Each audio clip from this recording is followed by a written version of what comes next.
Case Closed, crime stories from the golden age of radio. This is Case Closed. Welcome back. Thanks for joining me this Wednesday for another hour of old-time radio crime stories. We'll begin this week with Sherlock Holmes and the Adventure of the Uddington Witch, his story from October 31st, 1948. After that, it's Fear Came First from the Crime Club, their episode from March 13th, 1947.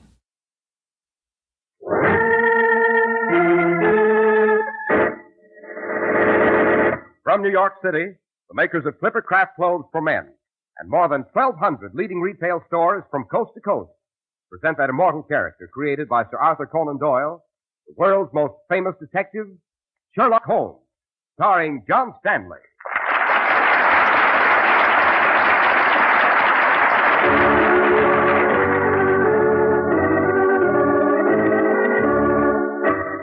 This week's story, The Adventure of the Uddington Witch. Holmes. Yes, Watson? You say you saw a shadow dart into this forest after the murder? I did, Watson, and it was an extraordinary shadow indeed. What do you mean? I saw what was apparently a witch, Watson. A witch? Precisely. The Black Witch of Uddington. The local townsfolk say she still prowls this forest.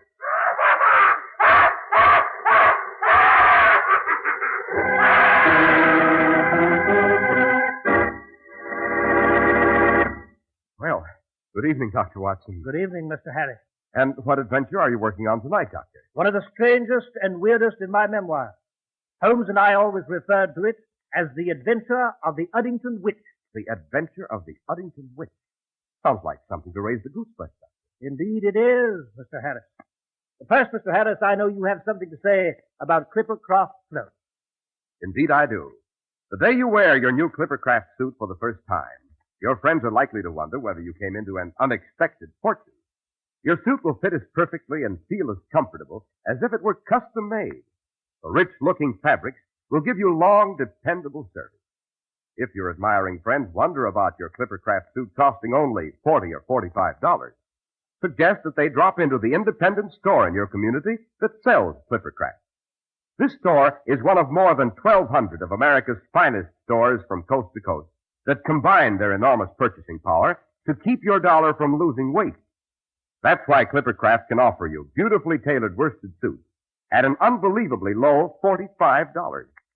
Right now, your Clippercraft store can show you one in your favorite style and color. See his selection of topcoats and overcoats, too, and see for yourself how true it is that Clippercraft values can't be beat.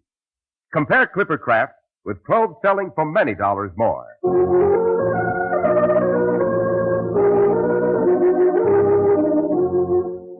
And now, Dr. Watson, what's this adventure of the Uddington Witch all about?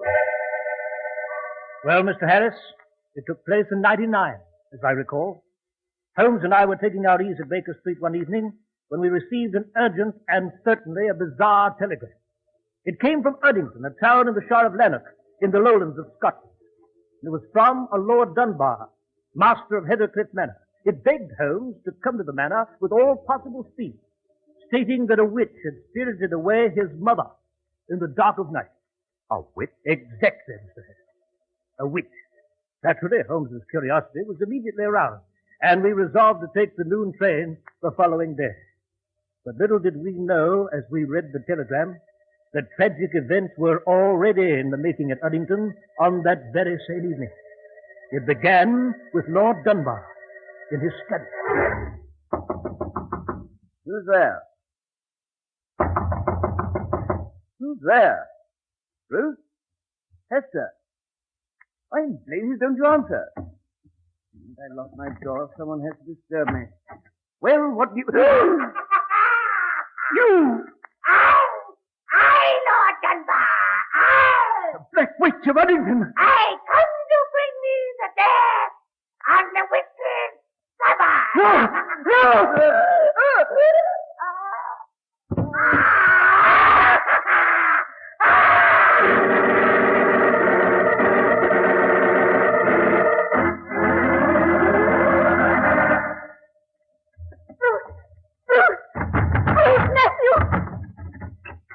Ruth, did you hear that? That scream?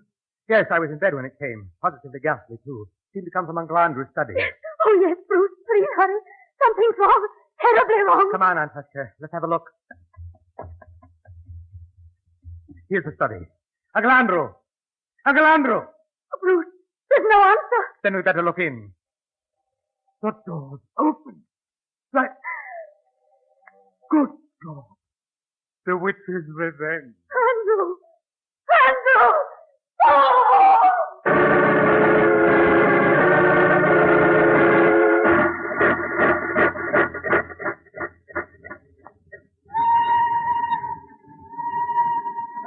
Oh, it's you, Holmes.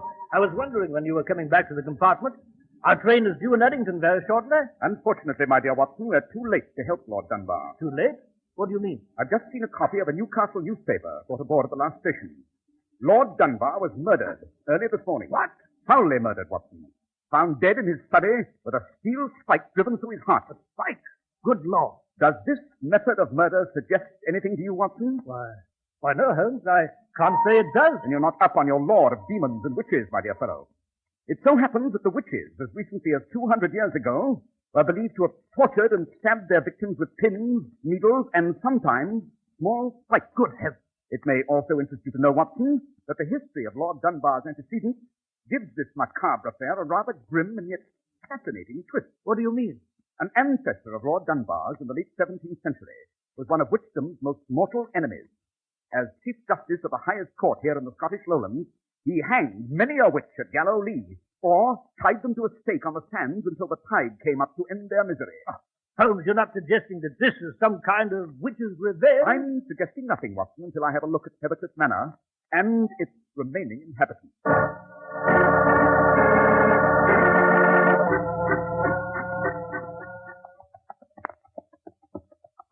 Say, driver.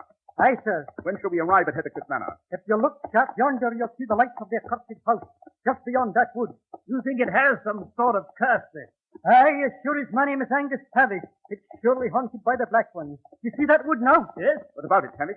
'Twas there that the Chief Justice, Lord William Dunbar, burned the famous witch, Isabella Whitburn. The safe is full of treasure chests of his, and hid it somewhere in the woods. She was his cook, you see, and dealt in the black magic. It was there, among those trees, the witches meet for the Sabbath on Rumour's Day. Aye, but you'll never catch Angus Tavish taking the wood road, where the Black Witch of Uddington roams. I'm driving you the long way, around the moor. I can't say I blame him, Holmes. It's deuced dark in among those trees, I must say. Good Lord, what's that? It's the witch, the cursed witch.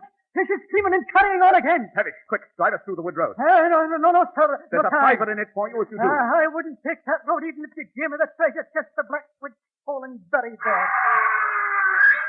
Come on, Watson. Let's get out of this carriage. Holmes, what on earth are you going to do? Quick, Watson, follow me. Run, man, run. As luck's with us, perhaps we can beard this witch in her den.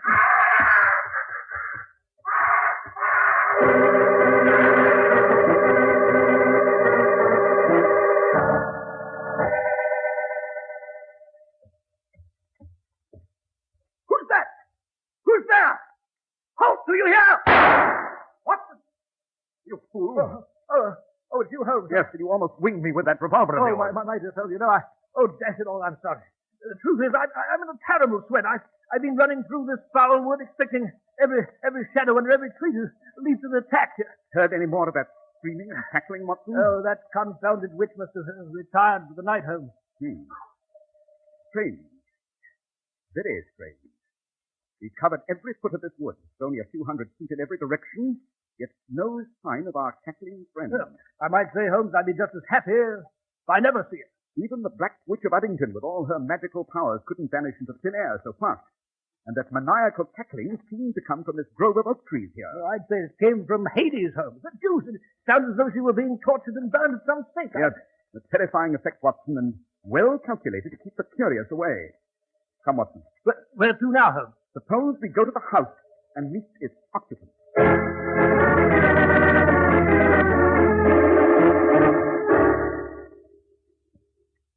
I take it you are Bruce Relic, nephew to the deceased. Yes, Mr. Holmes, I am. You have no idea what a relief it is to have you and Dr. Watson here. I knew my uncle had written you, and... Quite. I might add, we arrived in a most unorthodox manner. into a small wood in the rear of the house. Yes, I heard the most terrifying cackling and screaming there, Mr. Glennick. Couldn't find a trace of the dashed witch. I know. Frankly, gentlemen, I admire you for your courage. I count myself as brave as any man and not addicted to superstition. But I, for one, never had the nerve to enter that wood at night. Well, I can't say I blame you much. Now then, Mr. Glennick, a question or two. Yes, Mr. Holmes? Have the official police been here? Yes, this morning. But the local constable found nothing. Conducted only a hurried investigation. I am afraid he is as much frightened by the legend as anyone else. Perhaps, but at the moment I'm not interested in legends, but in facts. This chain of tragedy, I understand, began with the disappearance of your great aunt. Yes, Lord Dunbar's mother.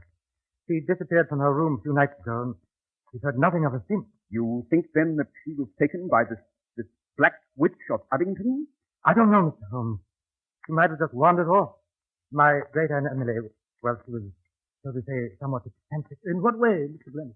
Oh, she kept muttering to herself, living in the past. Definitely unbalanced, Dr. Watson, but as far as I know, completely harmless. I see. Now then, are there any servants here at the manor? Only two. The rest have been frightened off. Who are these two? Cook and the gardener. And Lady Dunbar, where's she? I should like to talk to her. Oh, I'm sorry, Mr. Holmes, but I should not advise it now. Lady Dunbar is in her room, indisposed. The shop. Well, you understand. Quite. And now, Mr. Glennick, we should like to examine the body of your late uncle, Lord Dunbar.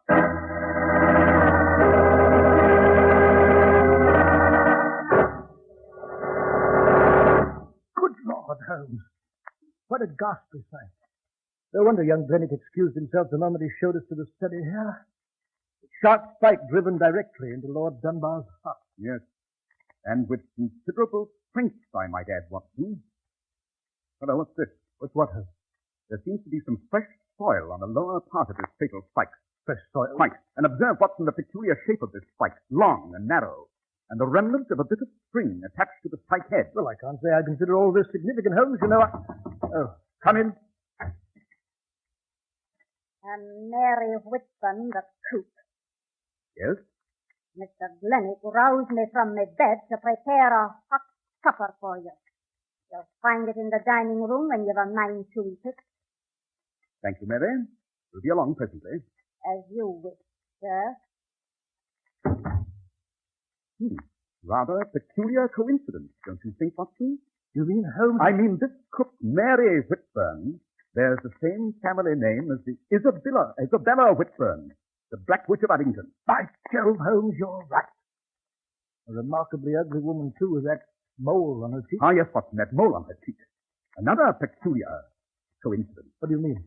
In the days when witchcraft was at its heyday, Watson, every witch bore what was called a witch's mark. And usually, it was a mole.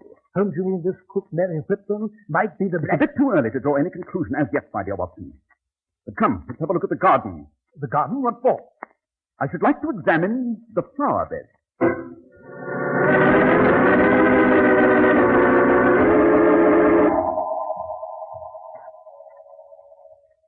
Aha, look here, Watson. Holmes, what are you... Just as I surmised. Note these spikes connected by string. The gardener uses them to take off these flower beds. By Jove. The spike used to kill Lord Dunbar is very similar to this.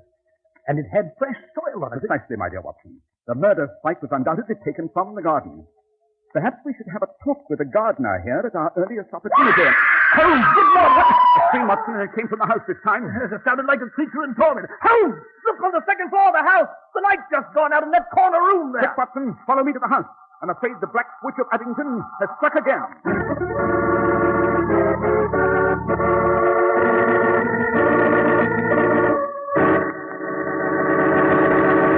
How come such expensive-looking suits cost only $40 and $45? Well, that's what you may ask when you see the new Clippercraft suit, especially when you examine the careful tailoring details and run your fingers over the long-wearing fabrics. But it's no secret that the Clippercraft plan makes these remarkable values possible. And it doesn't take a certified public accountant to know how much money is saved for millions of family budgets when 1,200 of this country's finest independent stores from coast to coast concentrate their huge purchasing power. Yes, you'll have to agree, Clippercraft Pure Worsted Suits are tremendous values at only $45. And be sure to see the new Clippercraft Zipper Top Coat that's sweeping the country. A smart, lightweight coat that becomes a warm, cold weather coat when you zip in the lining. It's an all-weather sensation. That's why men who know insist on Clippercraft clothes. So be sure to visit the Clippercraft store in your city. These leading stores in the metropolitan area are proud to add their names to Clippercraft in your suits, top coats, and overcoats. In Manhattan, John Wanamaker Men's Stores, Broadway at 8th and 67 Liberty Street. Saks 34th, Broadway at 34th. In Brooklyn, Abraham and Strauss. In Newark, New Jersey, Boulevard Men's Shop, Kresge, Newark. And in Jamaica, the B&B Clothes Shop, 16408 Jamaica Avenue. And now, let's return to our story, Dr. Watson. Well, Mr. Harris, we raced back to the house, ran upstairs toward the corner bedroom whence that agonizing scream had come. It was there we found Lady Dunbar lying across the bed with a spike through her heart. The witch! The Black Witch of Uddington, Holmes. It has been there again. Yes, with the apparent intention of exterminating the entire family. What is it, Holmes? Here on the floor. Observe, Watson. Oh, it seems to be a bit of bark. It is indeed, Watson, an important detail of this hideous conspiracy. Holmes, listen! Yes, the witch again, Watson. Here, over here by the window. You know, Holmes, there she is, running across the lawn. You can see her there in the moonlight. Yes, now she's vaulting the fence with considerable agility, I must say. Now she's plunging into the woods. Quick, Watson, after her. And have your service revolver ready.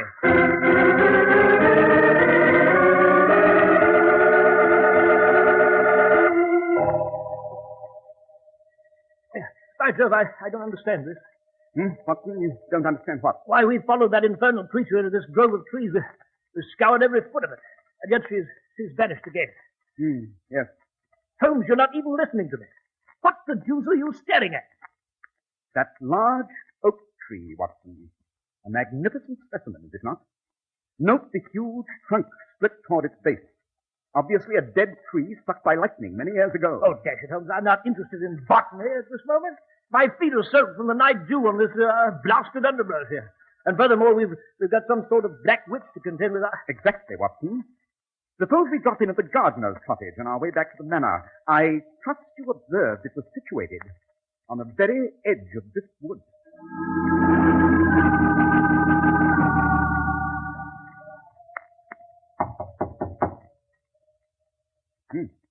No answer, Watson. With the lights on, Holmes, perhaps the gardener's roaming around somewhere. Yes, perhaps. Suppose we try the door. Yes. It's unlocked. Come up.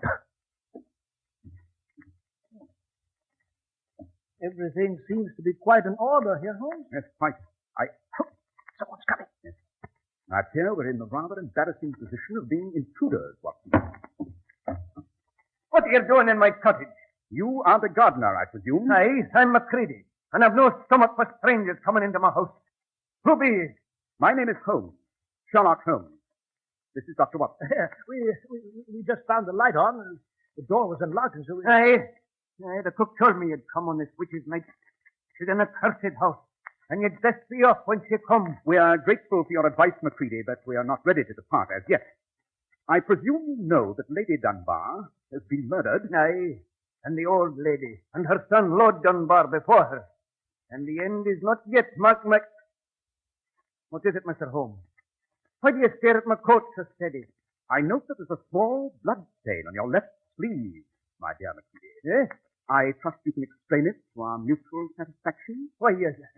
You see, Mr. Holmes, I killed a weasel. It was a week ago, I think. A bit of blood fell on my sleeve, no doubt. Oh, yes. No doubt. What? Oh, Holmes, it's Bruce Lennox. Sweetie, have you seen it? Oh, there you are, both of you. Miss Holmes, my aunt, Lady Dunbar, she's been murdered by the witch, the Black Witch. Yes, Mr. Glennick, we're aware of that. You've just come from the house? Yes. Yes, I was awake in my sleep, heard a loud scream, and then I... Suppose we go back to the manor, Mr. Glennick, at once. Yes? Why? I should like to have a few words with your cook, Mary Whitburn.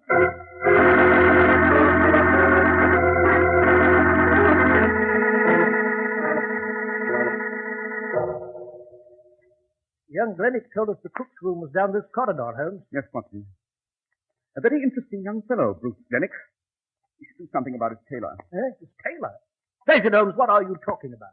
His suit, Watson, and specifically that area of his trousers from his knees to his boots. I can't say I noticed anything, Holmes. Didn't you, Watson? Then you haven't used your eyes.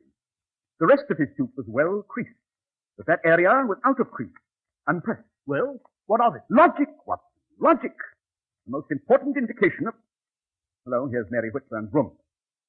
And the door's ajar. Hello, are you there? No answer. Suppose we go in, Watson. Holmes, look at this room. Yes, from every indication, our good cook with a witch's mark and the witch's name has packed and left in the utmost haste. Rather strange, isn't it, Holmes? On the contrary, Watson, it's quite logical. By Jove, Holmes, the witch again. Yes, and this time, Watson, the chase draws near to a close. This time, if all goes well, I hope to meet this hideous witch face to face. Come, Watson, back into that grove of trees.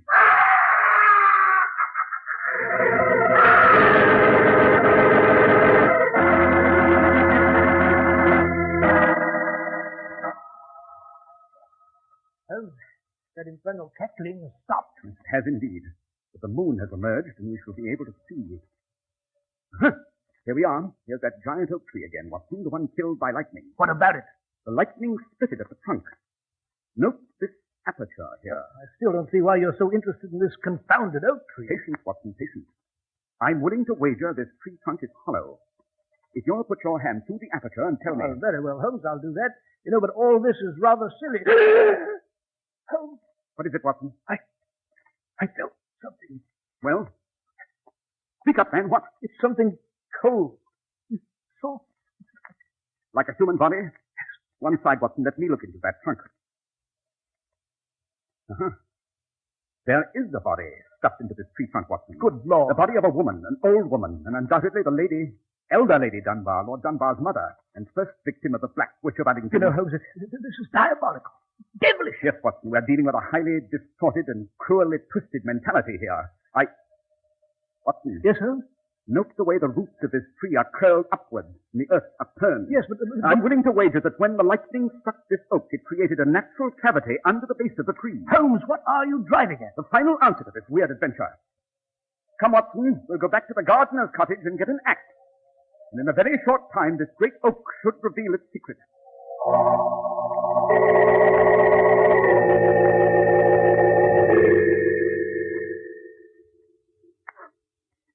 Hold on, Watson. We'll stop here where we can observe that oak tree. Yes, but Holmes, you said we were going after an axe. A subterfuge, my dear Watson, to deceive our quarry. We'll wait until that tree reveals the secret of the man who's been posing as the Black Witch of Uddington. The man, Holmes? You mean the Black Witch is a he? Precisely, Watson. And to be even more explicit, I'm able to name the hideous murderer. Holmes, who is it? Quiet, Watson. Look at the aperture in that tree. By Jove, Holmes. It's a hand. Someone's calling out from within the tree. You have your revolver ready, Watson? Yes, I do. There he comes out of that tree. Holmes, it's Bruce Glennick. Halt, Glennick! Stopping your tracks! Come on, Watson! Holmes! He's still running! Far away, Watson. We'll shoot to kill if necessary.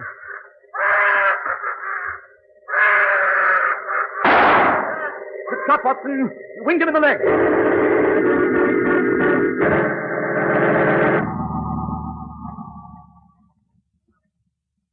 How is he, Watson? He's unconscious at the moment, Holmes. The pain, you know. But it's nothing serious, just a flesh wound. He'll come around in a minute. Holmes, how did you know that the witch was a man? Elementary, my dear Watson. It needed a man's strength to drive those fiendish murder spikes so deep. And it needed the agility of a young man to hurdle a 4-foot fence with skirts on, as we saw the witch do. Yes, but how did you know it was young Glennick here? It could be no one else than Glennick. You remember he told us that he never entered this wood? That he was in bed at the time of Lady Dunbar's murder? Yes. Obviously he lied. The fact that the crease was missing in his trousers from the knee to his boots was proof of that. The only way he could have lost that crease was running through high brush soaked with night dew. And the only high brush in the area is among these trees. By Jove, Holmes, you're right. He couldn't have lost the crease up to his knees by merely running across the lawn. But how you knew the witch, young Glennick here, was using that hollow oak tree as a hideaway... Again, an elementary observation, Watson. We pursued the witch and lost him twice in a small area of trees. He couldn't have simply vanished among the trees. Therefore, he must have been inside one of them. The bit of bark we found in Lady Dunbar's room was oak. I see. And after that, it was merely a case of looking for a hollow oak tree large enough to... Exactly, Watson. This tree is unique in that respect. Furthermore, Bruce Fenwick tried to divert suspicion to McCready, the gardener, by using the garden spike as murder weapon. Yes, but that bloodstain on McCready's sleeve. Quite legitimate, Watson. The stain was old and dry, and its dark red color indicated that it had been on his sleeve for some days. He no doubt did kill a weasel, as he said. And the cook, Mary Whitman? Merely a terrified servant with a name fairly common to this vicinity, and an unfortunate mole. I can't say I blame her for leaving so case. Our friend Bennick is coming around. Yes, so he is.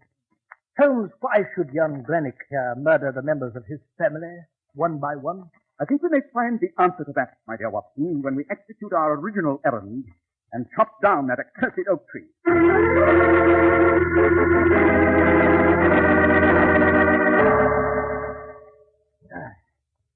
Almost to it, McCready? Hey, Mr. Holmes.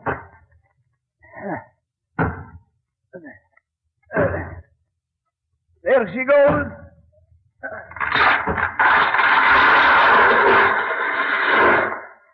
Watson, have a look down that deep hole at the base. Good Lord, Holmes, there's a great natural cavity there. The hiding place of Bruce Glenick.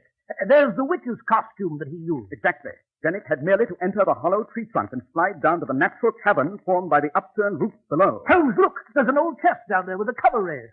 And it's filled with money, too. Yes, Watson, the chest of the original Black Witch, Isabella Whitburn, stole from her master, the Chief Justice, Lord William Dunbar. And then she hid it here in this tree, back in the 17th century. Precisely. She died with her secret, and Bruce Glenick discovered it. And there you have the motive for his fiendish deeds, Watson. He intended to murder his family one by one so that he would finally remain sole heir of Heathercliff Manor. Then he could claim the treasure for himself. Exactly. But there's a grim and appropriate end to this witch's tale, Watson. Bruce Glenick is exposed, but he'll still suffer a witch's fate on the end of a good, stout Scottish rope.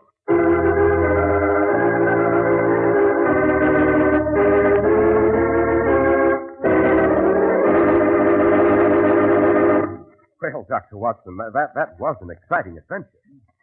Seems to me I'll be hearing screams and cackling in my sleep for the rest of my days. Yes, Mr. Harris. Even now, I occasionally see that shadowy figure racing across the lawn toward that dark wood.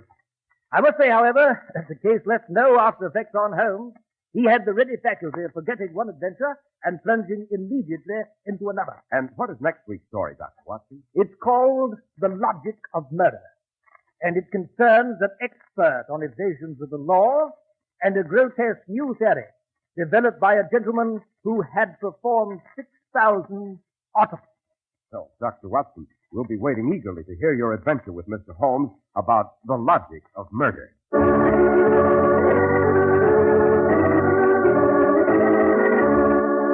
The makers of Clippercraft clothes and more than 1,200 stores from coast to coast have brought you another in the new series of broadcasts featuring the world's most famous detective, Sherlock Holmes. Our stories are based upon the character Sherlock Holmes, created by Sir Arthur Conan Doyle, and the program is produced and directed by Basil Lockridge. Sherlock Holmes is played by John Stanley, Dr. Watson by George Stelton. This week's story was written by Max Ehrlich, with special music by Albert Berman.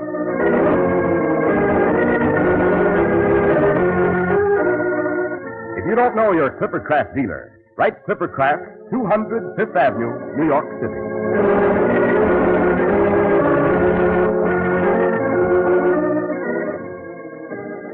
Be sure to listen next week to Sherlock Holmes in The Logic of Murder.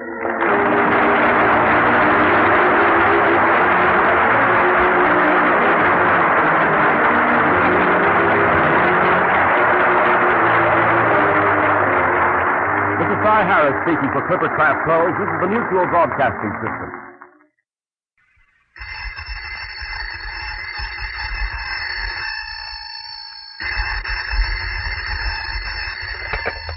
Hello, I hope I haven't kept you waiting. Yes, this is the Crime Club. I'm the librarian.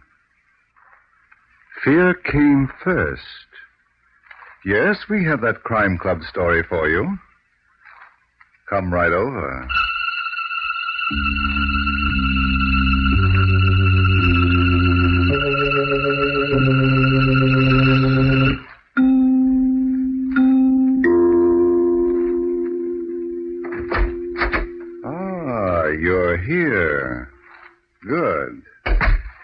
Take the easy chair by the window.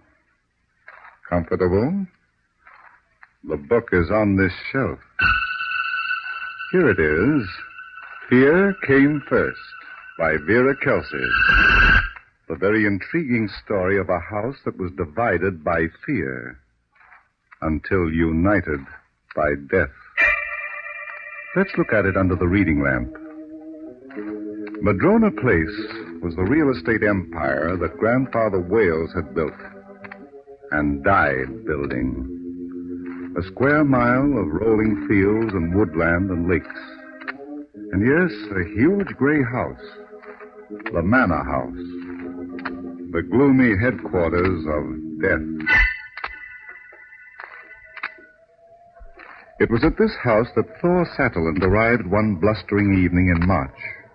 And as he waited in the icy wind, he thought of the warm reception he knew he'd get. The door opened. Yes? Oh. Well, what do you want? Well, I'm sorry. I was expecting... Speak up, will you? I'm freezing. I'm Thor Satterland. Well, I'm still freezing. Aldous Winston's grandson. Oh. You see, I was expecting her to open the door, and I... Well, you'd better come in. Yes, thank you. Well, quickly, if you don't mind. That's better. How you Vikings can stand the cold. Now, let's take a good look at you. Oh, couldn't you tell me about my grandmother first? Pulchritude with muscle. About my grandmother, Miss, Wales, honey. First cousin to Fleur.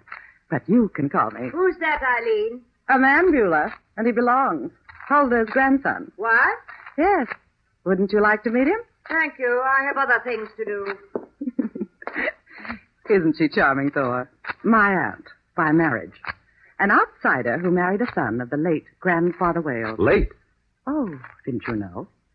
The lord of the manor was tucked away in his beloved real estate 6 weeks ago. That nice old man dead. Mm-hmm. Terrible, isn't it?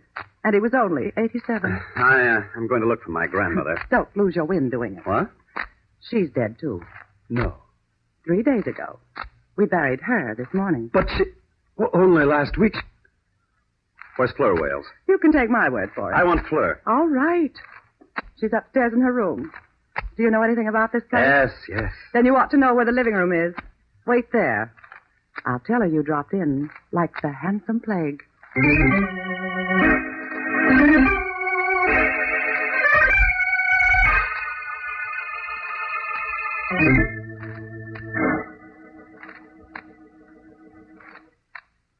Thor, you know what we thought of Hulda, Grandfather Wales and I.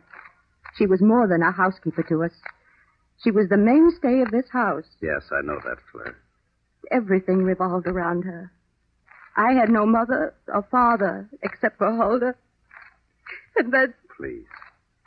I'm sorry. I've been trying so hard not to go to pieces. In 6 weeks, first Grandfather... And then... Would you rather not talk about it now? I must talk. You've got a right to know how Hulda died. And why she died. Why? Yes. It's very important. It might explain many things. After Grandfather Wales passed away, they came. You met Eileen. And Beulah. Well, there's another one, Ruby Devers. Hulda resented them. They treated her like a servant, and she wanted me to send them packing. Yeah? But I couldn't. They're relatives, and every single one of them seems to think that she's got a claim to this property. Oh. Hulda wouldn't understand my position. She became sullen. And then 4 days ago, she disappeared. Oh, good grief. Wasn't that the day the big blizzard began? Saturday morning. I was reading about it in Chicago when I... go on, Fleur. I thought she'd gone to her cottage at Cranford, the one my grandfather built for her birthday years ago. I drove there. Well, don't tell me she got lost in that storm. I don't know what happened, Thor, but she never reached Cranford. Oh, my Lord. Late Sunday afternoon, some men taking the shortcut through the woods found her. That poor old woman. What did the doctor say it was? Well, the coroner told Sheriff LaRue that it was a heart attack. But there was a pretty bad bruise on her forehead. Bruise? She must have fallen against a tree. Oh, I wanted her to be patient. To wait until I could find out what those women really expected me to give them. If they had any rights to any part of Madrona Place. Fleur, was my grandmother afraid of these women?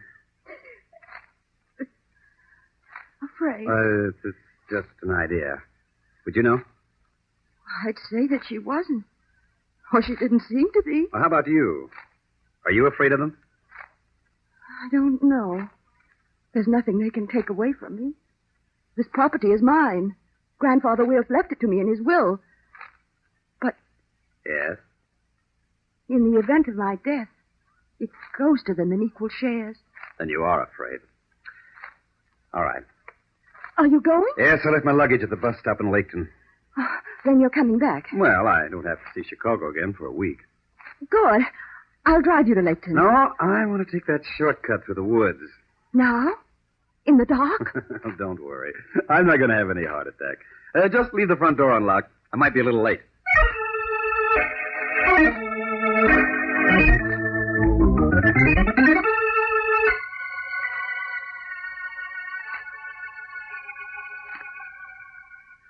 Now, look, Sheriff LaRue, I don't like to say the coroner made a mistake. But you're saying it, Mr. Satterland. Maybe my grandmother did have a heart attack. It's possible. She was 73.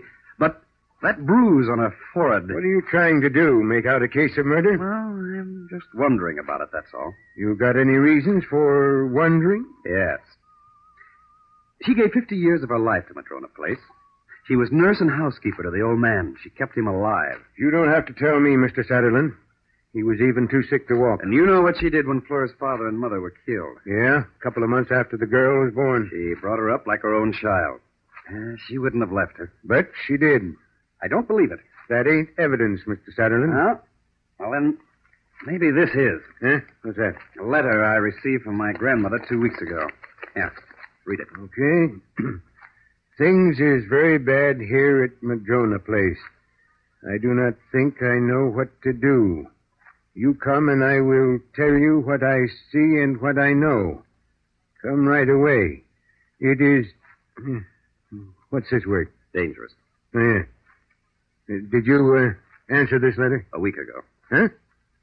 And Huldah Swenson must have had your letter before she died. And she was expecting me today. Who knows about this letter? Just you and me, I think. You didn't show it to the ladies at Madrona Place? Not yet. Well, don't. And say nothing about it. All right. Tomorrow morning I'm going to pay them ladies a visit.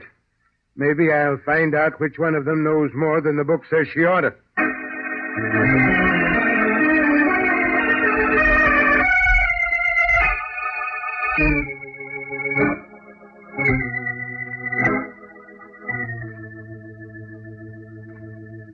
I'm going upstairs to bed, Beulah.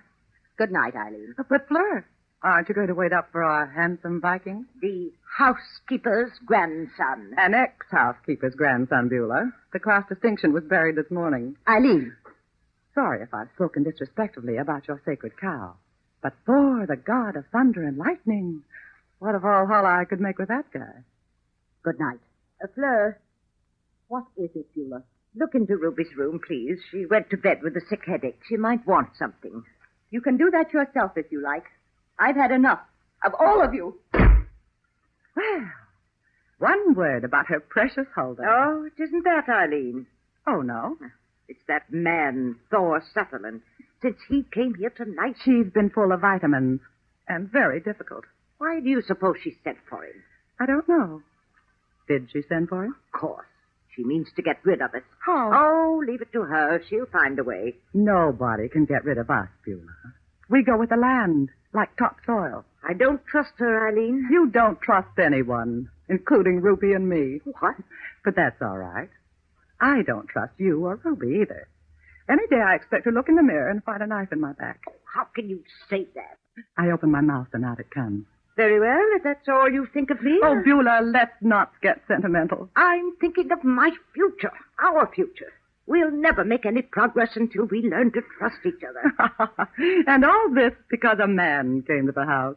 He told Fleur he was going to Laketon to pick up his luggage. But that was more than 3 hours ago. He walked the woods path where Huldah's body was found. Why did you say that to me that way?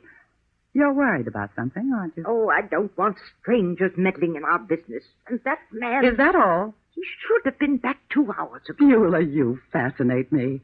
I really think you're frightened. Oh, nonsense. I'm puzzled. You should be, too. I am. Oh? By only one thing. What's that, dear? Who killed Cock Robin?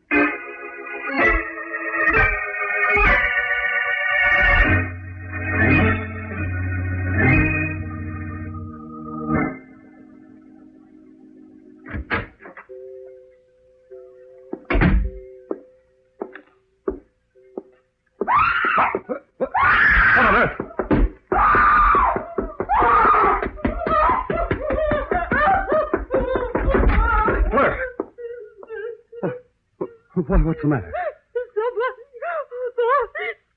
Somebody. Oh, now, tell me. Oh, my throat. I couldn't breathe. Where's the fire? What is it, Eileen? Who screamed? Keep your nightcap on, Beulah. I'm looking for that information myself. Oh, tell them to go away. Oh. Well, I shouldn't wonder. That man is with her, under the same roof with me. Good night, Eileen. Naughty, naughty. All right, Fleur. Those women. Tell me what happened. Why did you scream? I was dreaming, Thor, that someone was strangling me with my silver necklace. Yes. I had to scream. I was screaming in my dream. I couldn't breathe. You scared the living daylights out of me. I'm sorry. I feel so foolish now. What's the matter? This reading lamp. I turned it off before I fell asleep. Are you sure? Yes. I remember. Let me see your throat. But Thor, it was a dream. Those 2 scratches aren't. What? Yeah. Fleur, where did you keep that necklace? I dropped it on the dressing table. No place else? Isn't it there? No. Well, then look on the chest of drawers. All right. I know I didn't put it away. I took it off and I dropped it. I'll go, Fleur. But Thor, it must be. You mean it should be?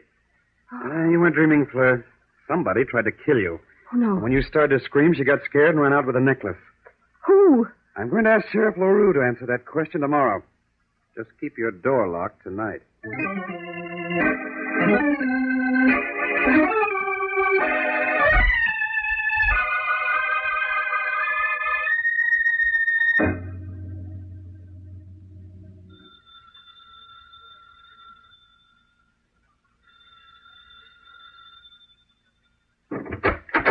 Oh, good morning, Sheriff. Hello, Thor.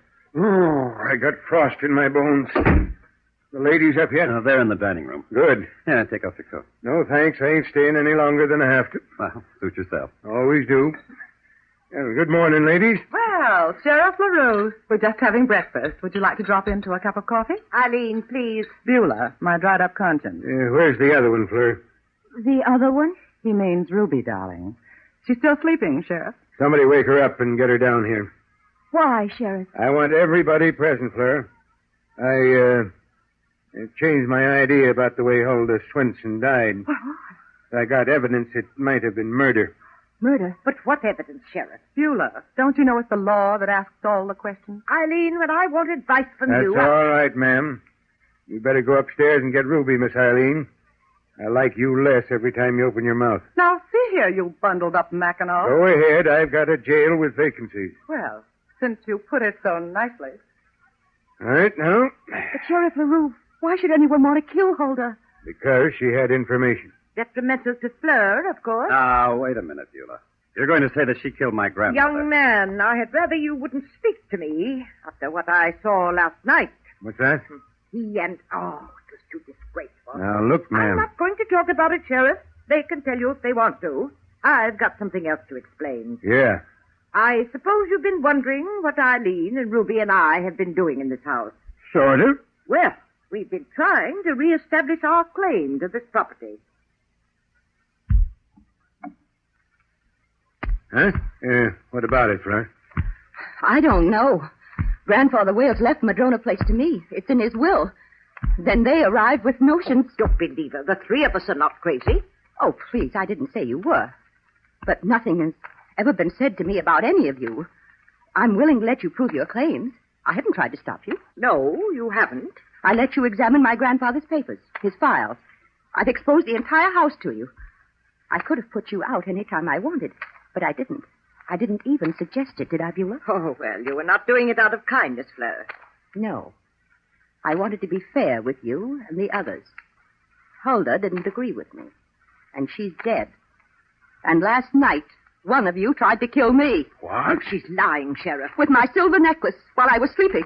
You could still see the marks on my throat. Look. Yeah. I was going to tell you about it, Sheriff. Well, and all because of some real estate. That's worth about $500,000. Oh, it's you again. Now, where's... But you haven't heard the whole story, Sheriff. Old Man Wales was my grandfather, too. But I didn't live here with him.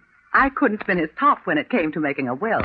That's what I've been having to put up with, Sheriff. But it wasn't because you loved it. It was because you knew our grandfather had no right to leave all this property to you. He didn't buy it with his own money. You tell him, Beulah. His 3 sons and Ruby paid for half of it. And one of his sons was my husband. And one was my father. You get the idea, Sheriff. The kids chipped in to make a home for the old man, but only on a promissory basis. Yes. When Grandpapa died, and he did, his sons, or their leftovers, would get what they're entitled to. And that's all we want. But surely if that was the understanding, your grandfather would have kept records. That, my sinewy Viking, is what we contend, but we haven't been able to prove as yet. Well, that's not my department, unless it adds up to murder. When's Ruby coming down?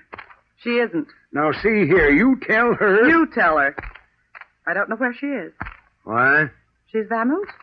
Bag and some of her baggage. Oh, my goodness. Are you thinking of last night, Beulah? Yes, after Fleur screamed. What about it, ma'am? Eileen and I came out of our rooms to see what was wrong, but Ruby didn't. And maybe she didn't have to. If she knew why Fleur was screaming. Eileen, are you suggesting that Ruby tried to kill me? I'm not suggesting, Fleur. Wait till the law sees what I found. Where are you going? To get something I left in the hall. Now, handle with care. And don't get any fingerprints on it. Now, look, miss, if I've got to listen to any more of your corny I'll jokes... wrap the handkerchief and presto. A paperweight. There's blood on it. What a team. We can't lose the pennant. Where'd you get this? On the floor in Ruby's closet. She must have forgotten to take it. Yeah, I'll bet. Like she forgot to take herself. You must think I'm a fool. That's my paperweight, Sheriff. I don't care who it belongs to, Fleur. Ruby asked me if she might use it in her room. Huh? When? Several days ago. Before Huldah Swenson was killed? Yes. But, Sheriff... This is what it was done with Fleur. Huh. I'd better see about finding Ruby.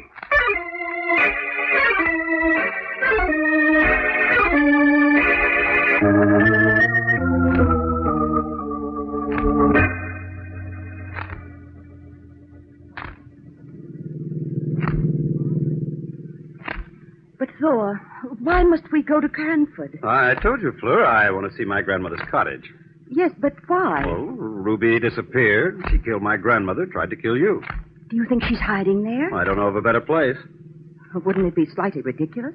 So close to Madrona Place? No one would think of looking for her there. You thought of it. So? So Sheriff LaRue most likely thought of it, too. But you're not going to Huldah's cottage to find Ruby. No. You believe them, Eileen and Beulah, about their claims to Madrona Place. Now, wait a minute. You know that Huldah was very methodical. She used to keep records of everything. Yes, but that doesn't Please mean... don't deny it, Thor. You're going to the cottage to see if you can't find something to prove their claims. Don't you want them proved? Yes, if they can be. But if there's anything at the cottage, I'd rather the sheriff found it. Well, that's what I'm going there for.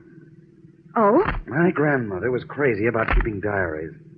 I want to find out if she's left one of her little books at the cottage. Why? She knew something, Fleur. What? There's no case against Ruby or anyone else without it.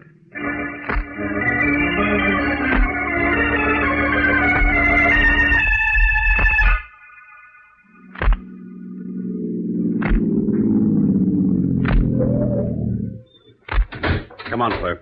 Yes. You don't have to be so tense. I don't like what we're doing, Thor. Now, if you're going to worry about what the sheriff will say. Good heavens. Look at this place. Cyclone couldn't have done a better job of tearing down. Everything except the walls. Let's get out of here, Thor. And even they've been ripped wide open in places. Thor. What? I can't bear to look at it. I'll wait for you in the car. I'll go with you. Somebody with the same idea as mine beat me to it. Hulda's cottage. If there's any evidence in there, it's gone with a killer. I think we'll find Sheriff LaRue and tell him about this. No, please take me home. You can tell him about it later.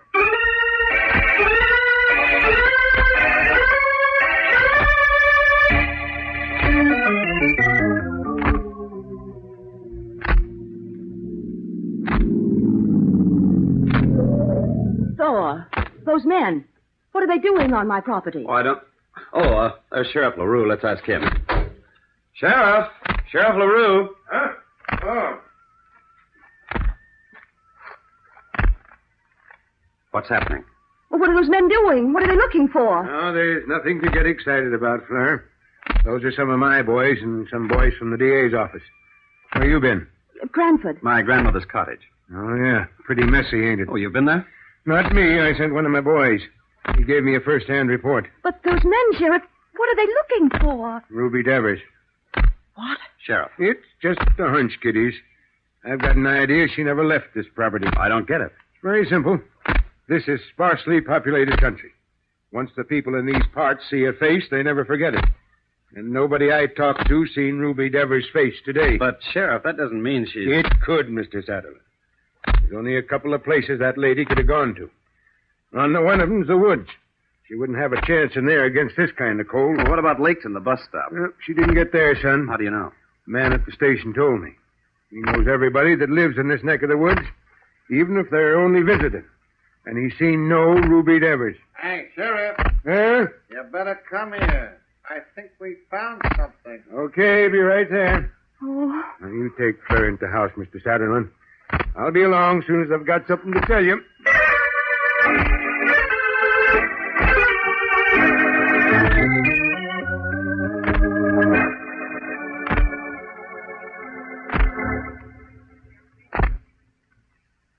Isn't anybody going to talk? Sure. Ask a question and we'll give you 20 answers. Eileen. There goes my conscience again. Well, this is no time to be flippant. With the sheriff expecting to find Ruby's dead body out there. Would you cut your throat if he did? Thor, Yes? will you look out of the window, please? Oh, now listen, Fleur. Oh, go and look out of the window and be thankful she doesn't ask you to jump. Why don't you shut up for a change? I can. It's no hardship among friends. That must be the sheriff. Well? We've got her, Fleur. Where was she? In the well. Good heavens. Pussy in the well. Who put her there? That's what I mean to find out, Miss Eileen. From the person who done it. You know? Yeah. She was already dead, Fleur, when her body was thrown in there. How, Sheriff? I want the killer to tell me. Don't you know how she was killed? I know, Mr. Sutherland.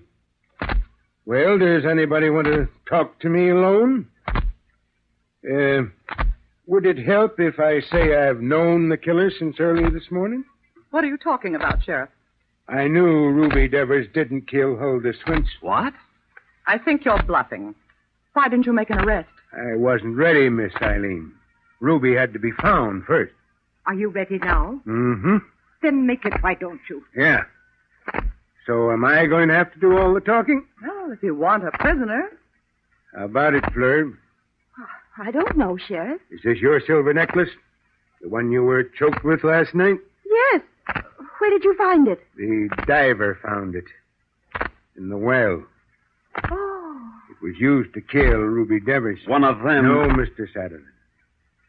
Fleur. Oh, you're crazy. She was almost murdered herself. I think when she gets ready to talk, she'll tell a different story. But those scratches on her throat. Oh, nails did that, didn't they, Fleur? Sheriff LaRue, you've never been so mistaken in your life. I've known you for a long time, young lady, as a neighbor. I thought you'd want to talk to me alone. If I had anything to say. You have. But I'll say it. You killed Hulda Swinson. Now, look here, Sheriff. Sit down, Mr. Sutherland. I'm talking now. You killed her, Fleur, because she knew that you had killed your grandfather. Of course. It was your job to bring him his medicine. The last attack he had, you let him die without the medicine. You'll have to prove that, Sheriff. Hulda knew it. She also knew that your grandfather left no will. No will? But the paper she told us about. The paper that was filed. A forgery, ma'am. Huldah Swenson knew that, too. From the day of the old man's death, she lived in terror of the girl she had raised from the cradle. That's why she wrote to you, Mr. Satterlin. Fleur, is that true? He hasn't proved it yet. But he can't be making it up. It's too much. Don't worry about the proof. I've got it. Huldah's diary. What? Where did you find it? In a safe deposit box in Cranford. And with it, Fleur, were memos of all the money the old man had received from his sons and Ruby Devers for the development of Madrona Place. All right. I killed Huldah. And I forged the will. I didn't want to divide this property with strangers. It was my home. $500,000 worth. Why did you let the old man die? He was going to make out a will, giving them shares, 50%. I lived at Madrona Place all my life, and he was going to let them take over my home. What about Ruby Devers? She saw me strike Huldah with that paperweight. And then she tried to force me to sign a paper, giving her half of this property. I had to kill her, just as I had to kill Huldah, because she was going to tell Paul what I'd done. Come on, Fleur. Now they're going to take Madrona Place, my home. They're going to take away my home. Well, don't ever mention that word to me again, Beulah. What? That's better. Thor, Yes? would you like to tell me a story? About what? You can go now, Beulah. You're making a crowd.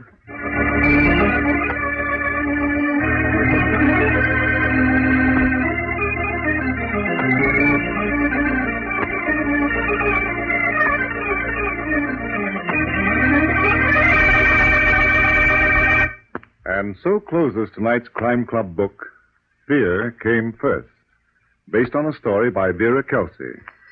Stedman Coles did the radio adaptation. Roger Bauer produced and directed. Sidney Smith played Thor Sutherland, and Helen Shields was Fleur Wales. Grace Coppin was Eileen, Irene Hubbard was Beulah, and Cameron Proudhon played Sheriff LaRue. Oh, I beg your pardon. Hello, I hope I haven't kept you waiting. Yes, this is the Crime Club. I'm the librarian. Yes, come over a week from tonight. Good. We have a very unusual story about a dead man who captured a murderer. It's called Dead Man Control by Helen Riley. In the meantime, there is a new Crime Club book available this week and every week at bookstores everywhere. Yes, it's available now. Fine. And we look for you next week.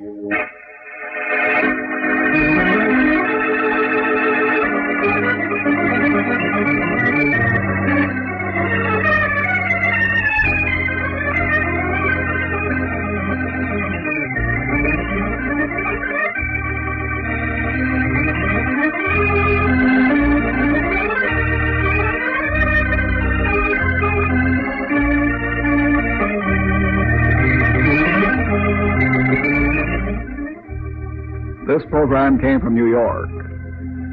This is the Mutual Broadcasting System.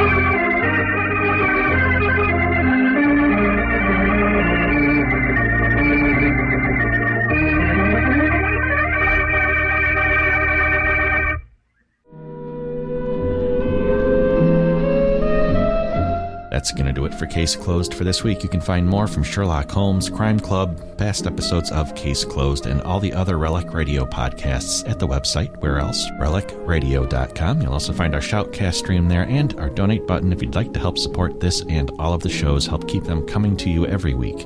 Visit donate.relicradio.com or click on the link. Your support makes it all possible. Thanks to those who have helped out. Thanks for joining me today. Be back next Wednesday with another hour of Case Closed.